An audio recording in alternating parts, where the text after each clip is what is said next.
Oke, Assalamualaikum warahmatullahi teman-teman kelas 11. Halo, selamat pagi. Selamat pagi. Pagi. Udah gabung di pagi hari ini yang cerah ya, alhamdulillahirrahmanirrahim. Perkenalkan, saya Kak Haji dari Tridaya. Hari ini sebetulnya udah jalan minggu kemarin juga ya, dari beberapa minggu kemarin, bahwa setiap Sabtu sekarang, mulai setiap Sabtu ya, mulai pekan ini ke depan kita akan ada pembahasan TPS nih. Nah, teman-teman kelas 12 nih, ada yang belum belum tahu nggak? Ada yang belum tahu? Gimana nanyanya ya? Apakah ada yang belum tahu nih info terbaru tentang UTBK tahun depan? Siapa yang belum tahu bahwa tahun depan, ya tahun 2023, itu TKA-nya dihilangin? Ada yang belum tahu? Jadi kita hanya nanti tes UTBK-nya hanya ada TPS aja. Nah, gitu. Nah, sementara TPS itu kan nggak ada dipelajari secara khusus di sekolah ya. Namun di Tridaya mah udah dari awal pun kita bekalin eh, siswa-siswa kita terutama kelas 12 untuk latihan atau berlatih mengenal dan mengoptimalkan skor TPS-nya. Oke, boleh sapa-sapa dulu nih, ada yang dari unit yang paling timur nggak? Yogyakarta ada? Ada yang dari Jogja nggak? Jogja nggak ada? Jumbrung? Jumbrung ada ya, tadi ada SMA 24 rupanya. Baru 38, mudah-mudahan terus bertambah ya, karena sayang banget buat dilewatkan momen ini ya, jadi pembahasan TPS ini, karena tesnya hanya TPS ya nanti di kelas 12 mah, pas kalian ngikutin jalur masuk PTN melalui jalur tes. Jadi ada 3 jalurnya sebetulnya ya. Mirip dengan tahun kemarin, cuman ada sedikit bukan sedikit perbedaan ya, banyak perbedaan. Yang pertama, jalur masuk PTN itu jalur prestasi, atau dikenal tahun lalu itu jalur SNMPTN, jalur rapot, yang mana jalur rapot ini nanti mensyaratkan nilai semua pelajarannya. Jadi nggak hanya kalau IPA-IPA aja, IPS-IPS aja, tapi semua pelajaran. Yang kedua, itu jalur tes UTBK. Ya sama lah, UTBK masih ya UTBK-nya. Cuman si jenis tesnya yang diteskannya hanya TPS aja atau skolastik aja. Di mana skolastiknya ada 4 bagian nantinya. Apa aja, ada yang tahu nggak? Coba nih, boleh ditanya deh. Siapa ya yang kebaca? Sakif, halo Sakif. Muhammad Sakif. Aduh, ada Muhammad Sakif nggak? Terdengar suara kakak nggak? Atau di atasnya deh, Muhammad Dafa. Ya Pak, ya Kak, Nah, udah tahu belum skolastik apa aja? Ada 4 tuh dalamnya. Jenis pasti bagian dari skolastik yang akan diteskannya, tahu nggak, Pak? kurang tahu Kak. Nah, Dafa dari unit mana nih? Buah Batu, Bawa Batu. Tapi udah tahu kan tesnya skolastik doang? udah, Udah. udah tahu Kak, udah. Sosum atau Saintek, Dafa? Saintek. Saintek, oke ya. Mungkin bagi teman-teman semua yang belum tahu, jadi tesnya ada 4. Untuk skolastik itu yang pertama adalah pengetahuan atau potensi kognitif. Kalau tahun lalu itu mirip dengan penalaran umum. Kemudian yang kedua adalah penalaran matematika, ya. Kalau tahun lalu mungkin pengetahuan kuantitatif. Yang ketiga adalah literasi bahasa Indonesia, dan yang keempat adalah literasi bahasa Inggris. Jadi ada 4 subtes di dalam skolastik itu ya. Kalau tahun lalu itu namanya panjang-panjang singkatannya ya, ada penalaran umum, pengetahuan kuantitatif, pemahaman baca dan menulis, kemudian juga ada pengetahuan umum. Nah, sekarang mah ya sama 4 ya. Plus bahasa Inggris tahun lalu. Kalau sekarang bahasa Inggrisnya masuk ke dalam skolastik ya 4. Nah, ini nggak bisa belajar, istilahnya nggak dipelajari secara khusus di sekolah, namun harus berlatih. Dan di Bimbel Tridaya kita dari tahun ke tahun itu sudah mempersiapkan siswa-siswa kita untuk meningkatkan skor TPS-nya. Syaratnya untuk meningkatkan skor TPS adalah berlatih secara disiplin, berlatih secara rutin ya, karena emang hanya seperti itu untuk meningkatkan skor TPS. Dan nilainya yang biasa disyaratkan ya dari tahun ke tahun, biasanya itu kalau pingin emang rada-rada aman mah, nilai skor TPS-nya harus 600 ya. Jadi kan kemarin udah TO pertama tuh, lihat skor TPS-nya berapa ya. Tingkatin terus ya, nggak apa-apa kalau kemarin masih kecil. Nah, minggu depan tanggal 24 kita ada TO lagi, dan TO-nya hanya skolastik aja ya.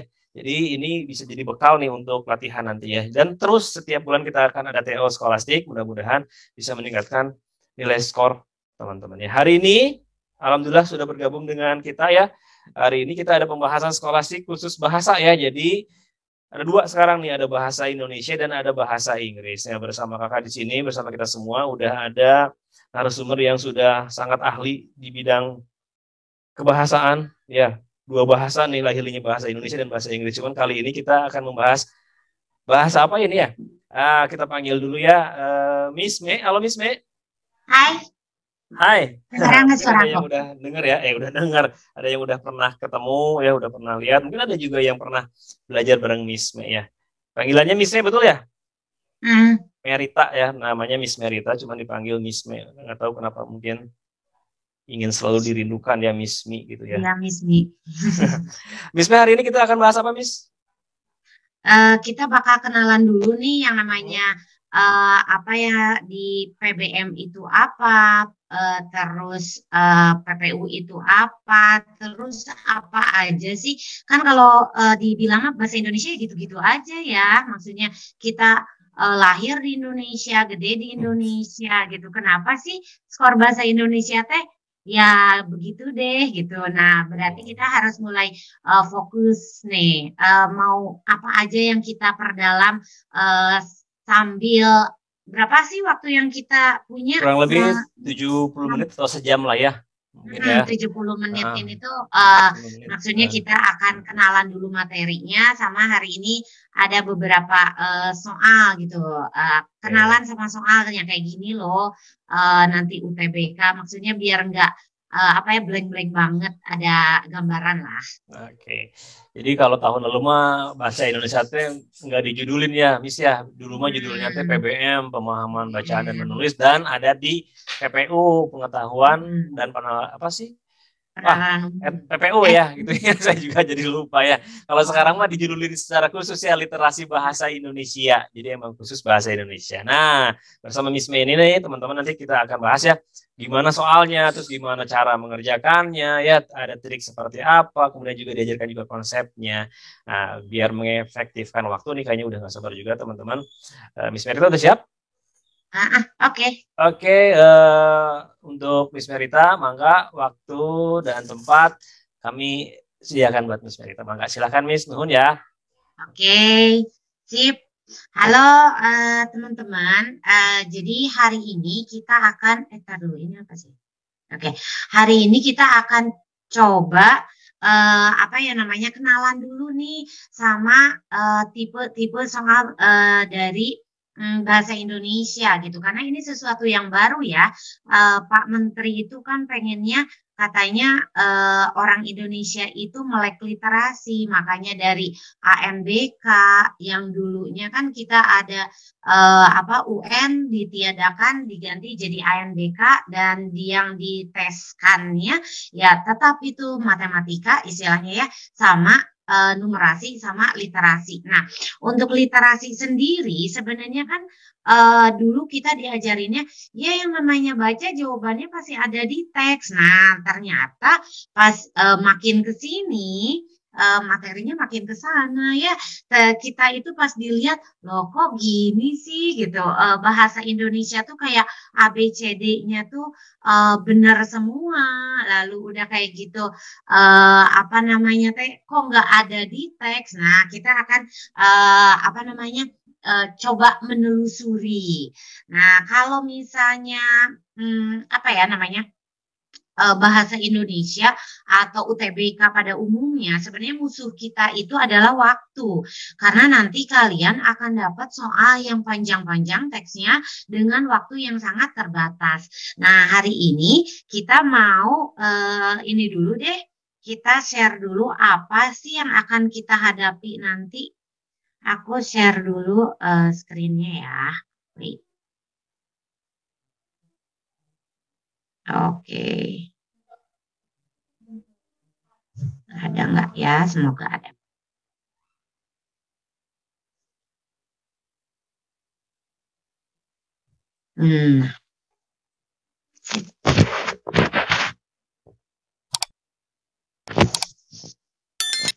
Oke. Oke, kita akan kenalan dulu nih tentang pembahasan TPS itu kayak gimana sih? Apa aja yang harus kita persiapkan. Jadi sebenarnya kalau di rangkum ya, literasi dan bahasa Indonesia kalau tahun kemarin kan bilangnya PBM PPU ya, kalau sekarang mah udah bilangnya literasi bahasa Indonesia aja. Apa aja sih yang harus dikuasai oleh kita? Yang pertama ini adalah PUEBI atau EYD. Tahun kemarin namanya masih PUEBI, awal tahun ini ganti lagi namanya jadi EYD. Jadi balik lagi ke yang awal. Apa sih PUEBI EYD? PUEBI EYD itu maksudnya PUEBI itu Pedoman Umum Ejaan Bahasa Indonesia, atau di versi terbarunya adalah ejaan yang disempurnakan.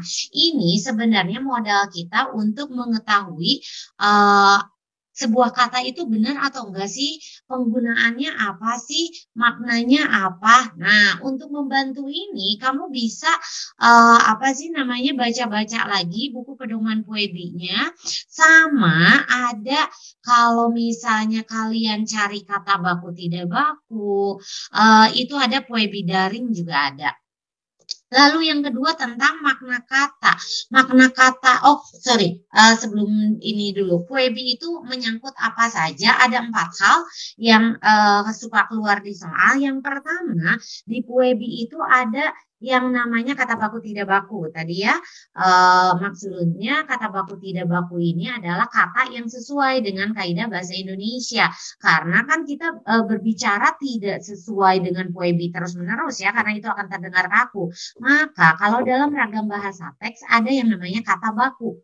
Nah, kata baku ini bisa dicek nih di KBBI, Kamus Besar Bahasa Indonesia. Lalu yang kedua tanda baca. Ini kayaknya sih dari SD kita belajar terus ya yang namanya tanda baca.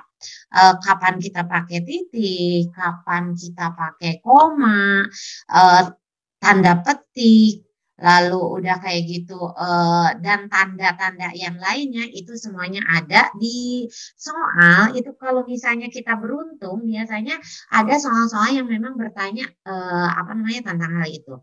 Lalu udah kayak gitu ada kata baku, ada tanda baca, ada yang namanya kalimat efektif. Kalimat efektif itu yang kayak gimana sih? Kita sering mendengar yang namanya kalimat ambigu. Berarti ambigu itu yang maknanya ganda. Nah, itu berarti tidak efektif yang kayak gitu. Ada kalimat yang dia itu banyak pemborosan gitu. Nah, pemborosan kata itu tidak efektif. Nah, itu ada aturannya. Lalu yang terakhir adalah huruf kapital. Ada penulisan huruf kapital, huruf miring itu selalu keluar. Yang kedua makna kata. Nah, kalau untuk makna kata, selama kita masih dalam tahap prepare, tahap persiapan, makna kata itu berarti kata-kata yang bisa kita lihat di kamus. Banyak-banyak baca teks, baca jurnal, lalu cari deh kata-katanya di kamus. Nah, jadi sekarang kamus itu nggak cuma untuk yang bahasa Inggris saja ya, bahasa Indonesia pun kadang ketika kita lihat di kamus, oh ternyata artinya ini loh gitu. Maksudnya kayak kata anarkis misalnya. Jangan berbuat anarkis. Kita sering kok dengar kata itu, ternyata oh salah, anarkis itu orangnya. Nah, harusnya kita bilang jangan berbuat anarki. Nah, kayak gitu makna kata seperti itu yang terdengar remeh, yang terdengar kita juga sering kok dengar, ternyata pas dilihat di kamus itu maknanya bisa berbeda. Nah, lalu ada simpulan. Simpulan itu untuk simpulan ide pokok hari ini kita akan bahas dengan detail di slide selanjutnya. Tujuan teks itu biasanya merujuk pada bentuk teks ya.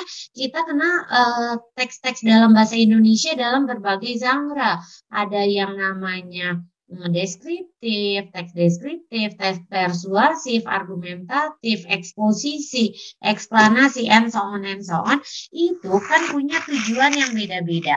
Ketika kita sudah bisa menganalisis nih, oh ini teksnya bentuknya eksplanasi, berarti kita sudah tahu, oh tujuannya itu berarti untuk menjelaskan fenomena. Nah, hal-hal seperti itu teoritis sih, tapi langsung diaplikasikan ke dalam teks gitu. Lalu ada kata rujukan, nanti akan kita kenal kata rujukan. Mungkin kalau soal dalam bahasa Inggris ini sering ya ketemu kita soal kata rujukan kayak reference. Nah, the word it refer to, kalau dalam bahasa Inggris kan suka kayak gitu. Nah, sekarang dalam bahasa Indonesia juga mulai nih banyak diperkenalkan soal-soal kata rujukan. Lalu ada hubungan antar paragraf. Hubungan antar paragraf apa yang harus saya pelajari? Ini untuk langkah pertama, nanti coba kalian cek-cek lagi catatan di kelas 10-nya, bahkan di SMP mungkin ya, ada yang namanya konjungsi. Nah, itu biasanya berhubungan dengan hubungan antar paragraf. Ketika ada di paragrafnya kata maka, karena, oh berarti hubungan antar paragrafnya ini ngomongin tentang kausalitas atau sebab akibat. Atau mungkin di paragraf ada kata daripada, oh berarti hubungannya adalah perbandingan. Nah, kata gitu ya, istilah-istilah yang sebenarnya kayak asing, tapi kita sering kok ketemu di kehidupan sehari-hari, di teks bacaan yang harian kita baca itu banyak. Lalu ada kalimat inti. Nanti mungkin next time pertemuan selanjutnya kalimat inti itu berarti kalimat yang biasanya merupakan kalimat simpleks atau kalimat tunggal. Nanti ketika dia diturunkan menjadi kalimat bertingkat, diberi komplement atau pelengkap, terus diberikan adverbia atau keterangan. Nah, itu akan menjadi sebuah kalimat kompleks. Nanti ditanya sebenarnya ini kalimat intinya yang mana ya? Kalimat inti itu berguna buat apa sih? Ketika nanti kalian mencoba untuk membuat ringkasan atau rangkuman. Ringkasan atau rangkuman sebenarnya kalian hanya mencari kalimat intinya saja lalu disatukan. Nah, lalu yang tadi ya kata baku biasanya masuknya ke Webi gitu. Next, kita akan hari ini mau bahas secara detail tentang apa itu kalimat utama, gagasan utama. Aduh, ini kan dari zaman kita SD kelas 4 belajarnya kalimat utama, gagasan utama. Kenapa sampai sekarang masih ada, sampai kalian nanti mau kuliah nih, masa tesnya begini juga, dan memang ini yang penting gitu. Ketika kamu mau memahami sebuah teks, maka kamu sudah harus bisa menentukan ini loh yang namanya kalimat utama, ini loh yang namanya gagasan utama, buat apa? Seperti tadi yang aku bilang ya, musuh utama ketika UTBK adalah waktu. Ketika kamu berhadapan dengan teks yang panjangnya 4 paragraf gitu, gimana caranya? Teks yang 4 paragraf itu bisa kamu kerjakan dalam waktu 1 menit karena rata-rata pengerjaan soal UTBK itu harus dalam rentang waktunya 1 menit ya. Maka kita harus sudah bisa skimming dan scanning yang mana itu kalimat utama, baru kita nanti bisa tentukan gagasan utama. Nanti mau pertanyaannya apapun itu biasanya jauh lebih cepat cara pengerjaannya. Kita lihat dulu nih, yang namanya kalimat utama itu apa sih?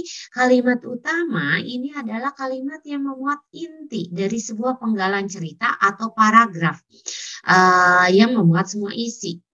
Maksudnya apa nih?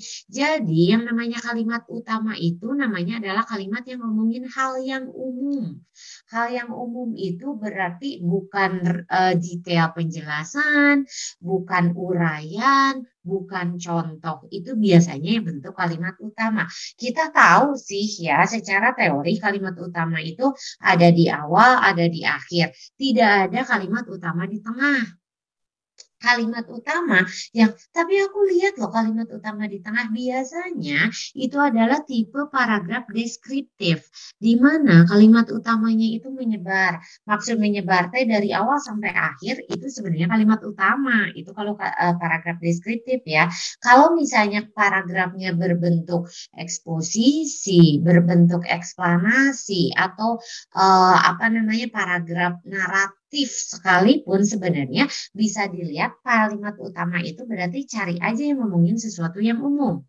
Dia memuat semua isi. Jadi Pak, kalimat utama itu nanti dijabarkan, didetailkan di kalimat penjelas. Di dalamnya memuat ide pokok. Nah, itu berarti mengacu ke yang kedua. Ada yang namanya gagasan utama. Namanya banyak dia tuh. Gagasan utama, gagasan pokok, ide pokok, pikiran utama, ya dia juga sebenarnya ya.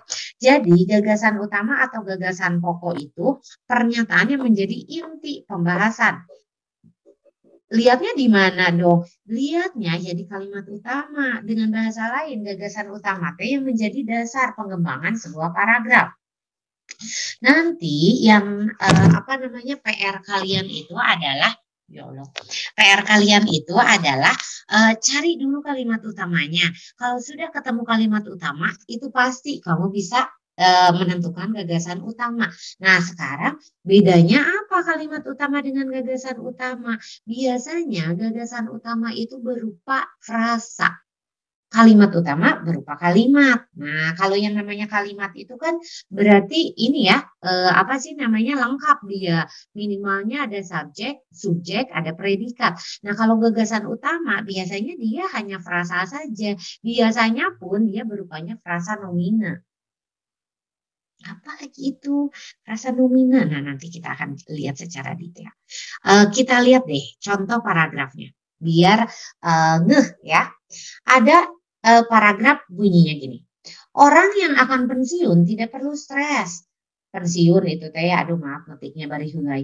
Pensiun berarti tidak bekerja, tetapi mendapat gaji. Dengan tidak berdinas lagi, berarti mereka tidak memiliki beban. Ya Allah, ini aku ngetik sambil apa sih? Memiliki beban pikiran terhadap pekerjaan dan banyak waktu luang untuk bersantai. Kalau waktu luang itu bisa dioptimalkan dengan berbagai kegiatan yang positif dan produktif, tentu orang tidak akan stres. Ketika kamu dapat paragraf seperti ini, maka kamu bisa menentukan yang mana sih kalimat yang paling umum. Nah, ini kalimatnya, kalimat utamanya ada di mana? Berarti tadi aku bilang nih, yang namanya kalimat utama, kalau nggak di awal, di akhir, itu doang kan? Nggak ada yang di tengah, maka kamu cukup cek kalimat dua saja. Pertama, orang yang akan pensiun tidak perlu stres, sama kalau waktu luang itu bisa dioptimalkan dengan berbagai kegiatan positif dan produktif, tentu orang tidak akan stres. Kalau dilihat kalimat terakhir, dia akan menjelaskan secara detail gitu kan ya, penanganan stresnya. Maka kamu bisa menentukan, oh ini kalimat utamanya ada di awal gitu. Sebenarnya, jadi kalimat utama itu ngomongin tentang paragraf ini bakal ngomongin apa nih? Yaitu orang yang pensiun tidak perlu stres. Itu kalimat utamanya. Nah, sekarang kalau ditanya gagasan utamanya apa? Gagasan utamanya berarti inti kalimat tadi apa? Gitu. Inti kalimatnya adalah tidak perlunya stres pada orang pensiun. Atau kita bisa lihat alasan tidak perlu stres orang yang pensiun. Sudah, itu yang namanya gagasan utama. Kenapa gagasan utamanya itu? Coba deh lihat di kalimat penjelasnya. Ini dia jelasin pensiun itu apa. Kan pensiun itu berarti tidak kerja tapi dapat gaji. Berarti enak dong ya. Nah, itu alasan tidak stres. Kalimat yang lainnya katanya kamu punya banyak waktu luang untuk santai. Lalu kalimat yang selanjutnya kamu dibilang katanya nggak perlu stres. Orang kalau kegiatannya positif itu bisa induktif gitu. Jadi ini bisa dipastikan kalimat utamanya ada di awal atau paragraf deduktif. Gagasan utamanya adalah tentang alasan orang tidak perlu stres ketika pensiun. Gitu. Coba kita cek di paragraf yang kedua. Di paragraf kedua apa aja nih? Paragraf keduanya ya, seorang muslim sudah sewajarnya untuk rajin beribadah dan berdoa. Setiap hari lantunan kata indah selalu dipanjatkan ke hadiratnya. Ia yakin dengan berdoa semua harapannya akan tercapai dan kesulitan pun akan dengan mudahnya dapat diselesaikan. Karena bagi seorang muslim doa adalah senjata paling ampuh. Kalau kita lihat daripada kalimat ke-1, lebih ngomongin yang umum itu adalah kalimat terakhir. Karena bagi seorang muslim, doa adalah senjata paling ampuh. Itu berarti kalimat utamanya. Ini contoh paragraf induktif gitu. Terus kalau kita udah tahu nih kalimat utamanya, karena bagi seorang muslim doa adalah senjata paling ampuh, berarti gagasan utamanya apa? Gagasan utamanya kamu bisa bilang misalnya kedudukan doa bagi seorang muslim. Nah, itu gagasan utama. Atau kita bisa bilang juga doa senjata ampuh orang muslim sudah. Itu yang namanya gagasan utama. Berarti kita tahu, oh gagasan utama mah kata-katanya pun ngambil dari kalimat utama. Iya, karena gagasan utama itu adalah inti kalimat utama, maka kata-katanya nggak akan berubah, ya dia juga gitu. Oke ya, jadi untuk kalimat utama dan gagasan utama, penjelasannya atau remindingnya, mengingatkannya kembali seperti itu. Kalau kalian ada pertanyaan boleh ya langsung aja panggil aku. Soalnya aku share screen suka nggak kalau ada yang raise hand. Nah, lalu selanjutnya ada pertanyaan dalam literasi itu suka nanya simpulan. Yang betul kesimpulan atau simpulan sih? Sebenarnya yang betul itu ya simpulan ya, beda dengan kesimpulan. Kalau kesimpulan mah seperti kata akhir. Kalau simpulan ini merupakan sesuatu yang disimpulkan dari beberapa premis atau ide pemikiran dengan aturan yang berlaku. Sebenarnya dulu ini refleksikan ya, kalau dalam teks itu dia pakai modus tolen, modus ponen yang kayak gitu. Namun setahun kemarin itu udah nggak ada. Dia ganti jadi simpulan dalam teks. Kalau dulu mah dia belajar simpulannya tuh kayak gini misalnya, seluruh siswa SD Ujung Berung pandai matematika. Lalu nanti ada Udin adalah siswa SD Ujung Berung. Jadi simpulannya Udin pintar matematika. Gitu kan sebenarnya kalau logikanya. Nah, tapi tahun kemarin kayak gitu nggak ada. Tahun kemarin itu yang banyak adalah di pemahaman bacaannya. Jadi nanyanya simpulan dalam teks gitu. Simpulan mah hasil gagasan dari suatu pembahasan. Artinya ini tuh adalah pendapat akhir pembaca, ya pendapat akhir kamu. Yang namanya simpulan itu tidak akan bisa kamu dapatkan kalimatnya, kata-katanya di dalam teks. Kenapa? Yang namanya simpulan itu sifatnya tersirat namanya. Maksud tersirat tidak ada dalam teks. Kamu akan mencari kata padanan sendiri. Contohnya apa? Contoh misalnya ya, misal nih aku bikin di paragrafnya kayak gini. Harga BBM naik tinggi. Seperti sudah kita ketahui, ketika harga BBM naik tinggi, maka harga kebutuhan lain pun ikut naik. Tidak hanya kebutuhan pokok, tapi kebutuhan sampingan seperti tiket perjalanan, misalnya tarif dasar listrik itu akan ikut naik. Hal ini membuat beberapa elemen dari masyarakat bergejolak. Titik, udah aja. Itu paragrafnya. Simpulannya apa? Apakah itu yang elemen masyarakat bergejolak? Bukan. Simpulan itu ketika kamu membaca semuanya, maka kamu itu punya gagasan. Oh, berarti kenaikan tarif dasar listrik membuat rakyat masyarakat kesulitan misalnya. Ya udah itu simpulan. Tidak ada dalam teks itu mah opini pembaca. Jadi kalau kita kepepet banget nih ya gitu cari simpulan, coba cari yang dari optionnya itu bentuknya kayak opini atau pendapat. Lalu biasanya si opininya itu mencakup hal-hal yang umum gitu. Itu yang namanya simpulan. Dan tidak seperti kalimat utama atau gagasan utama yang bisa cuma baca kalimat awal atau akhir, simpulan masih ya. Kalau mau benar ya memang bacanya seluruh teksnya gitu. Karena itu mah memang yang menjiwai suatu pembahasan. Itu yang namanya simpulan. Next, ini contoh dari aku kasihnya tester aja hari ini mah. Ini tentang huruf kapital pengenalannya. Ini itu sebenarnya apa ya?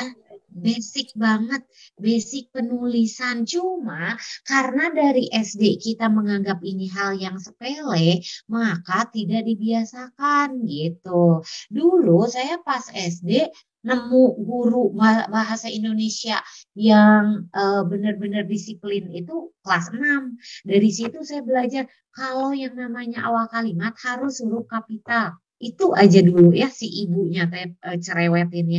Tapi ya itu yang kepake. Nah sekarang tidak banyak apa namanya yang seperti itu. Kenapa? Karena kita sudah tidak banyak menulis ya. Ketika kita sudah tidak banyak menulis, itu biasanya ya lupa deh kaidah huruf besar, huruf kecil seperti apa. Terus kita sebenarnya sih enak dimanjakan oleh keyboard. Ketika kamu ngetik apa namanya huruf apapun biasanya sudah automatically ya si huruf awalnya kapital kayak gitu. Atau beberapa nama kota kalau sudah apa terprogram biasanya langsung kapital. Nah itu memudahkan kita. Tapi karena mudah maka kita itu jadi jarang terasah, jarang ingat. Maka ini diingatkan kembali saja.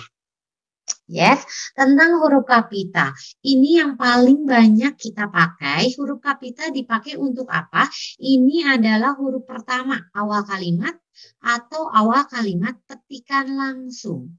Jadi ketika ada kalimat dia membaca buku, kita tahu D-nya pasti kapital karena awal kalimat. Lalu yang kita sering lupa kalau di kalimat langsung. Adik bertanya, adiknya kapital karena itu awal kalimat terus koma. Omongan adik itu dianggap kalimat baru. Maka ketika adiknya bilang kapan kita pulang, huruf K-nya kembali kapital. Gitu, yes. Apa namanya yang kalau huruf kalimat langsung ini biasanya coba deh kalian baca-baca novel. Mungkin kalau apa namanya kalian sering baca novel, kenapa ya novelnya cewek-cewek biasanya suka baca. Cowok-cowok coba deh ikutan juga baca novel ya. Itu langsung kamu akan ngeh gitu. Oh kalau misalnya kalimat langsungnya itu diteruskan, itu kalimat yang keduanya tuh nggak usah kapital kayak gitu. Terus kalau misalnya kapan kita pulang, K-nya itu kapital, tanda tanya kutip tutup, lalu kita koma kata adik K-nya itu tapi kecil saja. Nah kayak gitu nanti kalian akan ngeh sendiri gitu. Yes. Lalu yang kedua, huruf pertama dari nama diri, judul, nama orang, keagamaan, peristiwa, hari besar, istilah geografi, nama organisasi, nama dokumen, bangsa, suku, bahasa, tahun, bulan, dan hari itu harus kapital. Tapi untuk judul tidak dipakai pada kata tugas. Nanti aku iniin ya. Tidak dipakai pada nama orang yang merupakan nama jenis atau satuan ukur. Lalu huruf kapital juga tidak dipakai pada unsur nama orang yang bermakna bin. Anak dari bin, fon, fan, binti. Nah itu nggak usah pakai kapital. Kita kasih contoh. Nama orang Amir Hamzah. Maka A besar, H besar. Kalau misalnya namanya adalah apa ya? Virgil van Dijk. Virgilnya V-nya besar, Van-nya itu kecil, Dijk-nya besar lagi kayak gitu. Kenapa Van-nya kecil? Karena nggak tahu sih aku Van itu mungkin artinya bin bener ya. Beren sih, nanti aku tanyain ya ke VVD-nya. Nah, itu kecil saja. Lalu kalau nama anak zaman sekarang kan namanya teh ada 4 kata gitu ya. Misalnya Quinsa, Querilina, Anastasia, Salim misalnya. Ya udah si 4 katanya itu semuanya kapital gitu. Awalnya saja ya gitu. Lalu udah kayak gitu istilah keagamaan itu kita udah tahu nih agama, nama kitabnya, Tuhan dan semua kata ganti atau kata sifat ketuhanan itu kapital.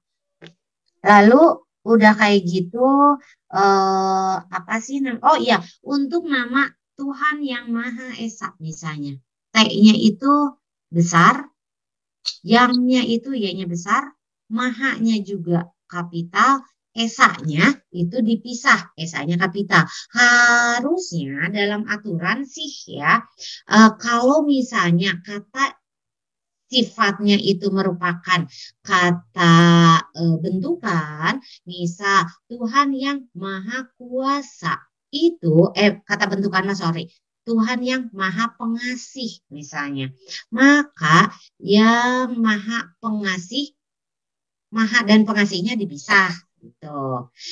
Jadi mahanya besar, pengasihnya besar. Kalau maha kuasa, karena kuasa kata dasar, maka maha kuasanya disatukan. Tidak usah pakai spasi. Jadi maha M-nya besar, kuasanya kecil karena disatukan. Kecuali yang tadi, kenapa maha esa? Padahal esa kata dasar. Alasannya karena sudah tertulis di Pancasila. Udah itu aja. Karena sesuatu yang sudah ditulis di Pancasila tidak bisa direvisi lagi. Jadi khusus maha esa aja. Next, lalu konferensi Asia Afrika ini apa? Ini berarti nama peristiwa.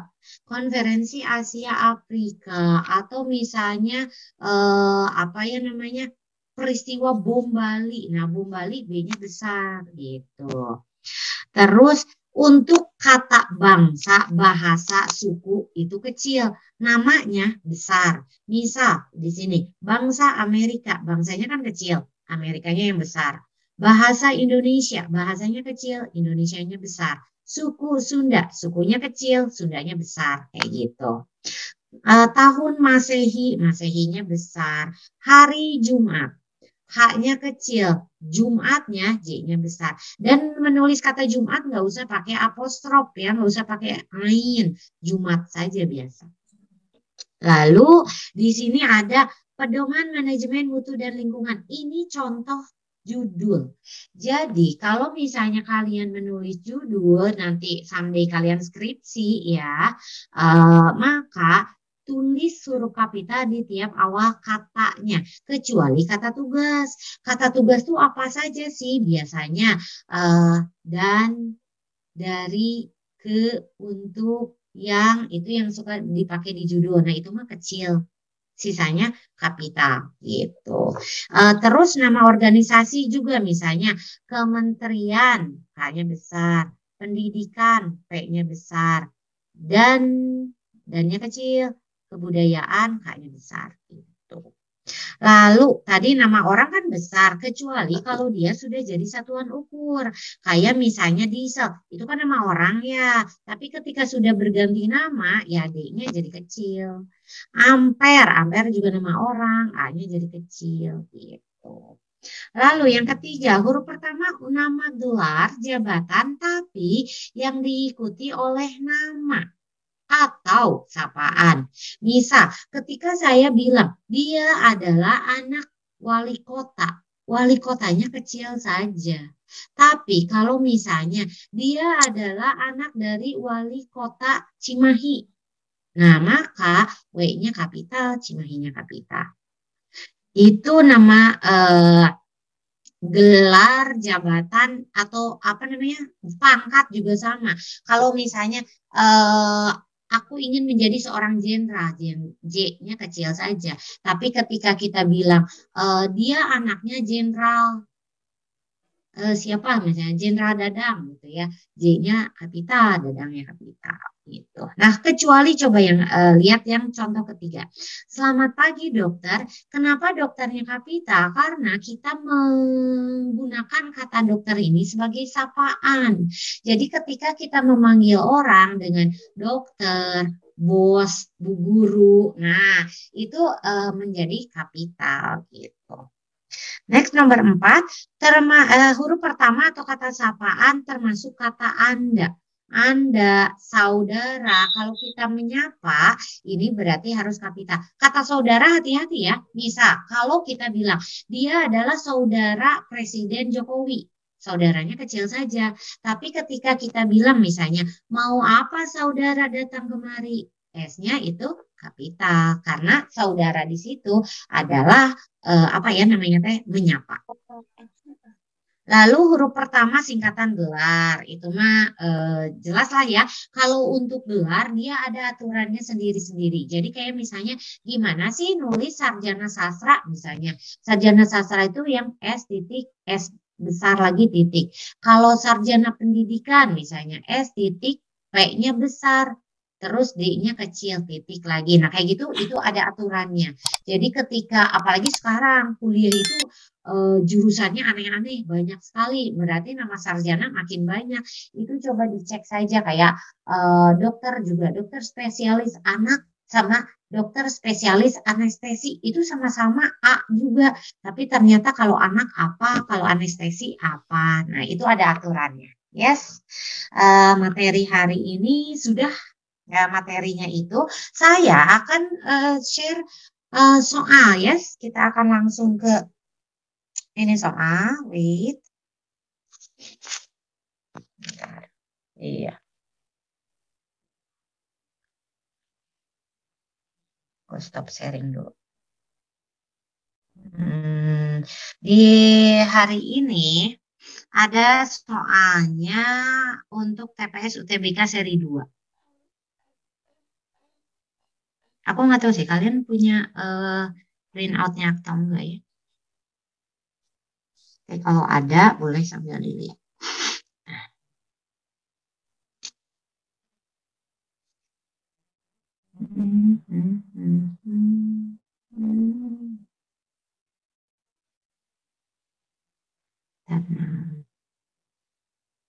Oke. Sip. Kemudian kecilan nggak sih? Ya ini kalian agak di zoom aja ya. Oke, sip. Kita akan lihat ini soal seri 2 dari UTBK soal Sridaya ya. Di situ kalau kamu lihat, kalau di print ya ini soal pertama ada 4 paragraf dan panjang sekali. Gimana caranya sih kita bisa langsung menjawab ini satu soal 1 menit gitu? Ya susah. Kita lihat dulu soalnya. Berdasarkan paragraf 1, biji Arabica lebih mahal di pasar dunia dibandingkan dengan biji Robusta.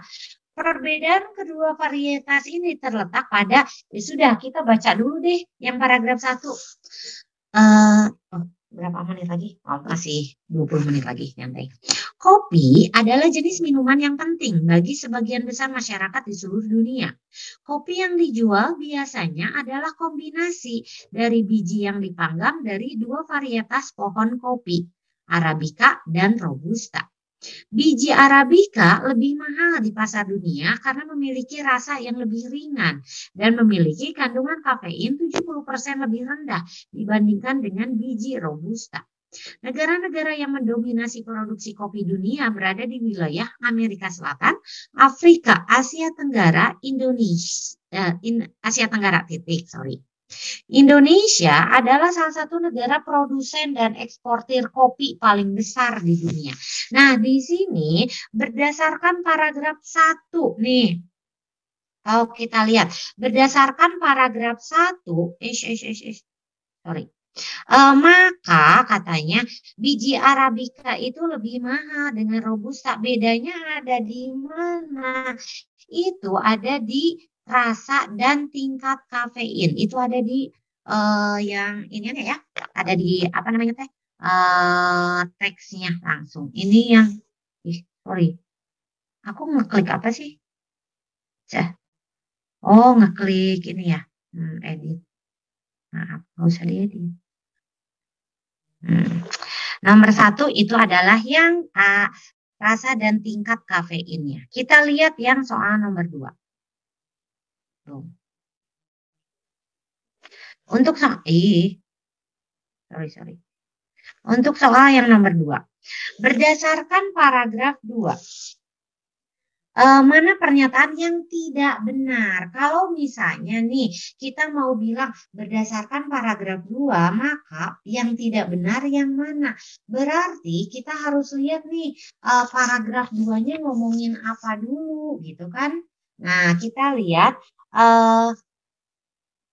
kopi penghasil devisa terbesar keempat untuk Indonesia setelah minyak sawit, karet, dan kakao. Berarti yang ke-1 itu sawit, yang kedua itu karet, yang ketiga kakao, kayak gitu ya. Berarti si kopi itu yang keempat. Berarti kalau yang A, komoditas yang menghasilkan devisa lebih besar dibanding kopi. Ya betul, yang A masuk akal.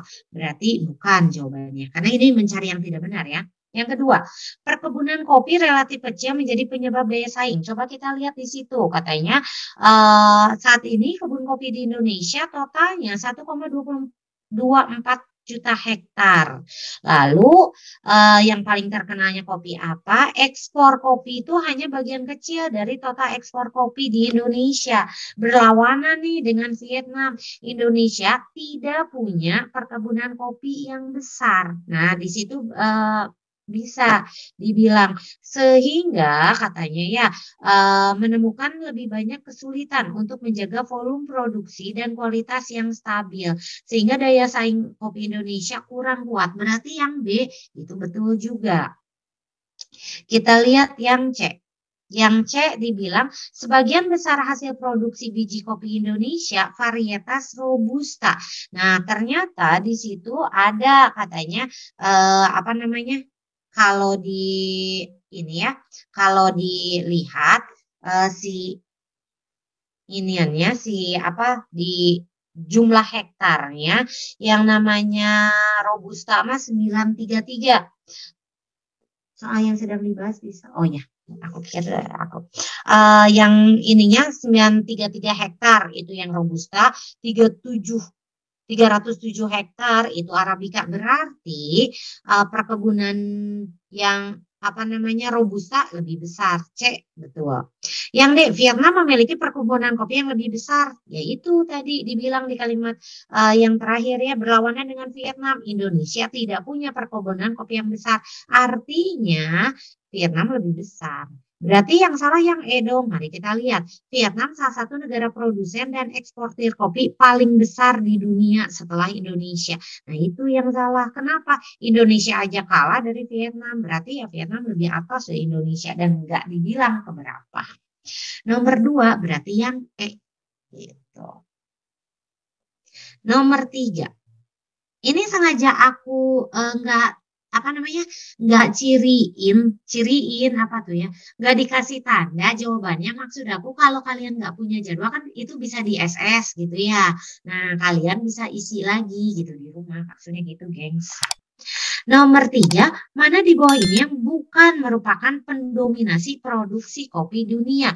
Itu aku lihatnya sih di atas di paragraf yang ke-1. Katanya negara yang mendominasi produksi kopi dunia itu Amerika Selatan, Afrika, Asia Tenggara, gitu kan ya?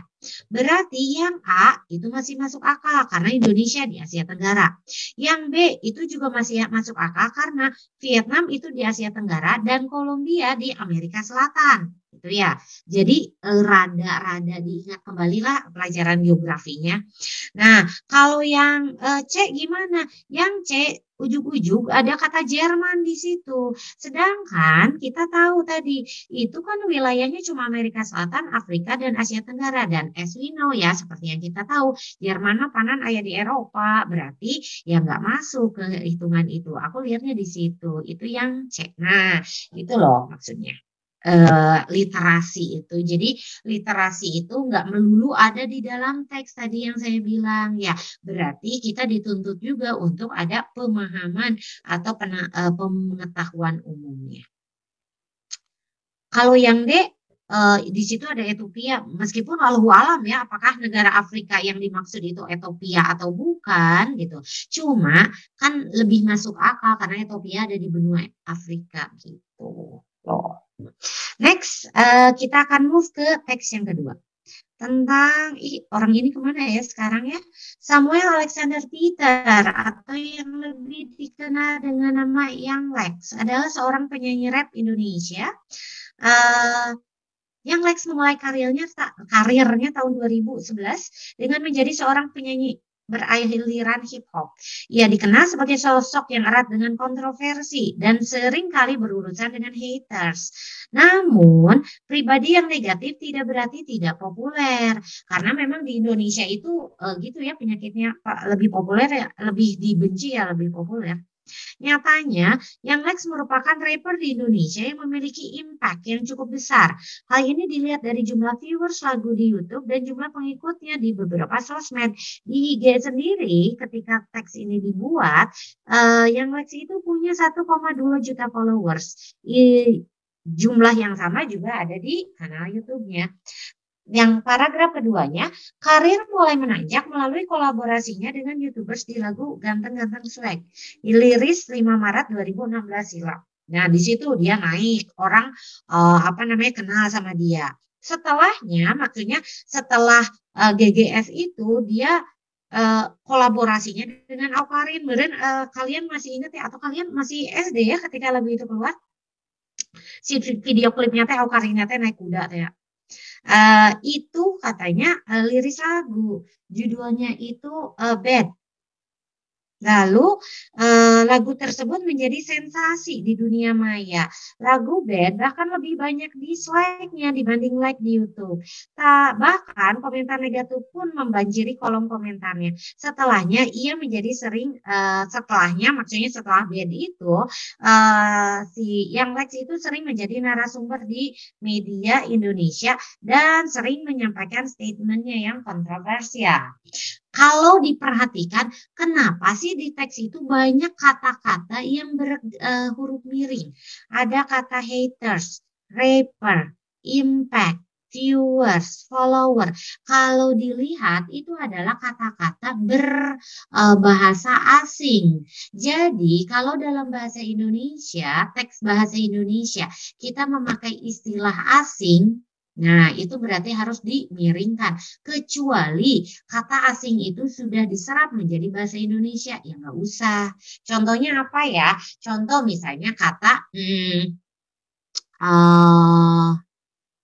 dispenser misalnya. Dispenser itu kan bahasa Inggrisnya juga memang dispenser ya. Tetapi ketika sudah diserap menjadi bahasa Indonesia, menulis dispenser ya biasa saja gitu. Tapi kalau misalnya haters itu kan kalau di bahasa Indonesia kan mungkin pembenci asa gimana gitu ya, nggak kena sasaran ke pembacanya, maka si penulis lebih tetap memilih kata haters, cuma itu nulisnya dimiringkan gitu. Yes, huruf miring nanti kita akan bahas di next meeting ya. Kalimat keempat yang ditanya gagasan utama. Nah, berarti tadi ya yang aku bilang, kalau ditanya gagasan utama, cari kalimat utamanya. Kalimat utama paragraf ke-1 itu ada di kalimat pertama. Samuel Alexander Peter atau yang lebih dikenal dengan nama Young Lex adalah seorang penyanyi rap Indonesia. Itu kalimat utamanya. Jadi gagasan utamanya yang mana dong? Gagasan utamanya yang yang sosok Young Lex penyanyi rap Indonesia gitu.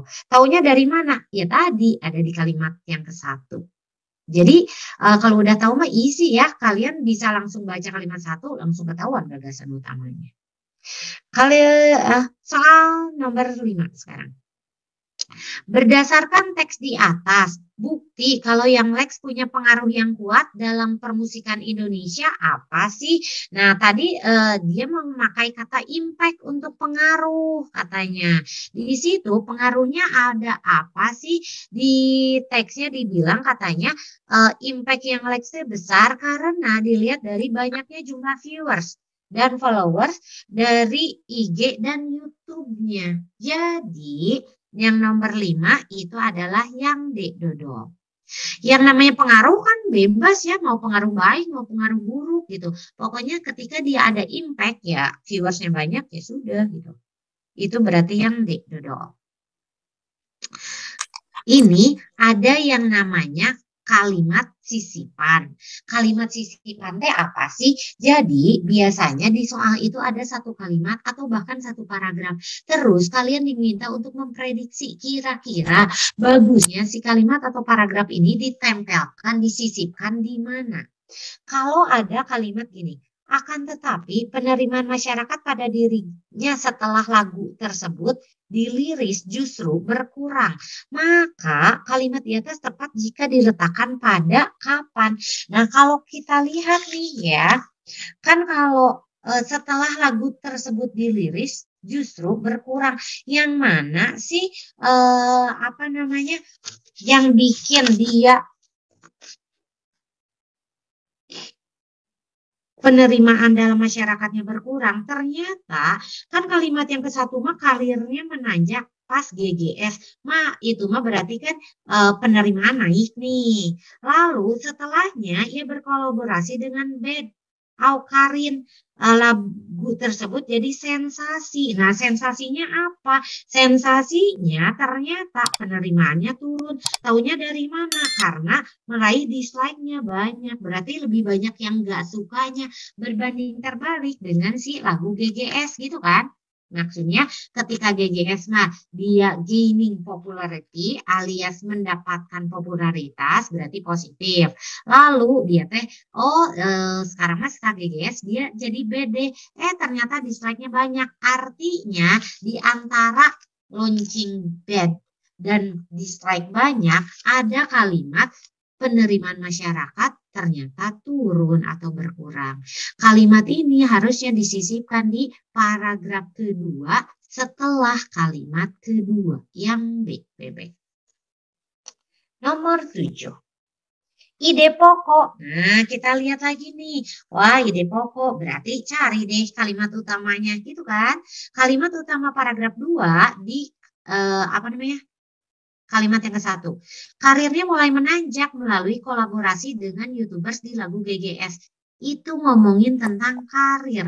Maka ide pokoknya yang mana deh? Ide pokoknya ya udah pasti yang C, perjalanan karir yang Lex. Nah, isi kan? Nah, kalau misalnya kita sudah apa sih namanya memahami bedanya yang namanya kalimat utama, mana kalimat penjelas, itu yang namanya cari ide.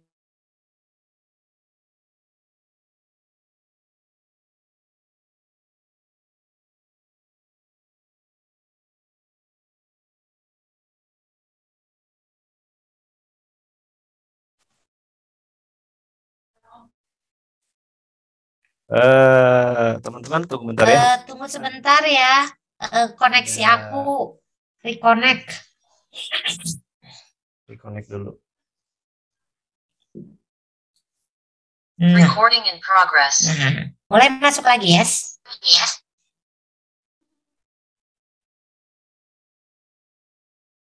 Oke, di oh ya, share screen-nya berarti hilang.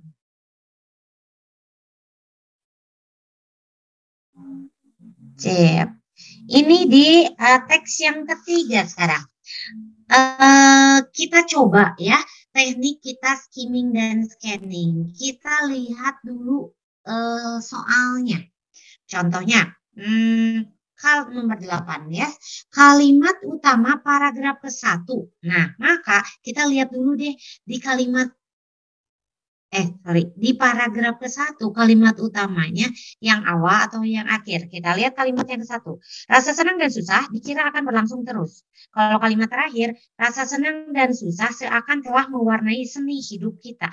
Yang lebih utama, yang lebih ngomongin umum itu adalah kalimat ke-1. Nah, udah gitu aja. Jadi kalimat utamanya ya udah kalimat yang pertama. Ini adalah yang berarti nomor 8 yang ya. Rasa senang dan susah dikira akan berlangsung terus. Gitu. Kenapa enggak yang D sih? Karena yang D mah di sini ada apa optionnya pakai kata sebuah pola jiwa yang senantiasa menyusuri hidup kita, dan itu tidak ada dalam teks. Kalau yang namanya kalimat utama ya harus ada di teksnya gitu. Ketiplek sama banget kalimatnya, itu kalimat utama. Berarti nomor 8 adalah yang rasa senang dan susah dikira akan berlangsung terus. Nah, terus nomor 9, kata wayang pada paragraf ketiga. Kamu bisa baca dulu kata wayangnya karena maksudnya kita nggak pernah tahu ya yang ditanya itu literal meaning atau arti literal atau grammatical meaning atau makna gramatika. Maksudnya artinya teh makna dalam teks atau makna dalam akan dilihat yang apa namanya? Ini ketiganya ya. Kita lihat kemudian. Soalnya ya Setelah merasa susah karena ia tak dapat mengundang banyak orang, tak dapat mengadakan pertunjukan wayang, di situ dia bilang. Kalau dibilang pertunjukan wayang, maka emang wayang yang sebenarnya. Jadi arti wayangnya apa deh? Ini adalah boneka tiruan orang yang terbuat dari pahatan kayu atau kulit dan semacamnya. Yang A. Ini adalah makna kamus. Ada di kamusnya. Kalau mau ngecek boleh. Kalian download ini deh. Download KBBI 5. Apa namanya? Di iOS ada, di Play Store ada, karena itu bisa kamu pakai secara offline. Jadi kalau kamu lagi baca apa gitu ya, bisa langsung dicek arti kata. Jadi nomor 9 yang udah deh, kita bisa mengerjakan itu kurang dari 1 menit ya. Nah itu kalau kepepet, kalau waktu masih banyak mah ya terusin aja baca gitu ya. Nomor 10. Ditanya ini adalah simpulan. Nah, tadi aku bilang kalau dapat simpulannya ya berarti agak inilah ya. Kalian harus baca dari awal sampai akhir paragrafnya. Hubungan atau ketertarikan emosional antara orang tua dan anak adalah anugerah alami yang dimiliki setiap orang tua dalam mengasuh dan membesarkan anak-anak mereka. Orang tua secara alamiah telah melakukan tugas dan fungsi pengasuhan anak sejak peran sebagai orang tua dimulai. Akan tetapi dalam realitasnya tetap diperlukan pengetahuan dalam hasanah pengasuhan anak remaja agar mereka tidak terlibat dalam penyalahgunaan narkotika dan obat terlarang. Maka ini simpulan yang tepatnya. Kalau misalnya kamu baca nih ya, simpulannya dia akan pakai yang mana sih? Di sini simpulannya kan tersirat. Aku memilih yang D, keterikatan emosional antara anak dan orang tua itu penting. Kenapa? Karena dia bilang apa sih namanya? Di teksnya hubungan dan keterikatan emosional adalah anugerah alami, maka ya oke, berarti itu ini gitu ya, berarti penting semua orang teh harus punya, nah kayak gitu. Next, yang nomor 10 berarti yang Dodo, nomor 11. Nah ini teksnya agak banyak nih. Ilmuwan Amerika mengembangkan perangkat untuk mengurangi waktu deteksi bakteri dari beberapa hari jadi hanya beberapa menit saja katanya. Perangkat itu tercipta oleh tim dari Penn State University dan dipaparkan dalam sebuah artikel yang terbit di Journal Proceedings of the National Academy of Sciences. Profesor Teknik Biomedis dan mekanis Pak Kin Wong, ini tuh namanya emang Kin Wong atau kita panggil Bapak atau emang marganya Pak, entahlah ya. Pak Kin Wong dan timnya mengembangkan perangkat tersebut menggunakan mikroteknologi untuk menangkap sel bakteri individu yang kemudian diperiksa dengan mikroskop elektron. Temuan terbaru ini memungkinkan dokter untuk menentukan dalam 30 menit apa ada bakteri dan kerentanannya terhadap pengobatan tertentu. Waktu yang dibutuhkan jauh lebih singkat dari 35 hari biasanya untuk mendapatkan hasil laboratorium saat ini. Jadi yang biasanya 35 hari jadi 30 menit gitu ya. Profesor Wong mengatakan sejauh ini dokter tak bisa menentukan keberadaan infeksi bakteri dalam tubuh pasien dalam waktu cepat. Akibatnya sangat tergantung pada resep antibiotik. Selain bisa mendeteksi keberadaan bakteri, apa namanya, perangkat tersebut, sorry. Oke. Perangkat tersebut, suara aku kalau di speaker enggak bang? Mana tadi teh? Jadi aja tidak konsentrasi. Juga bisa mengklasifikasi jenis bakteri, apa selnya berbentuk bulat, batang, spiral, katanya. Alat tersebut juga menentukan keberadaan bakteri, bukan jenis bakterinya. Yang dikerjakan adalah pendekatan molekuler komplementer yang dapat membantu mengidentifikasi spesiesnya.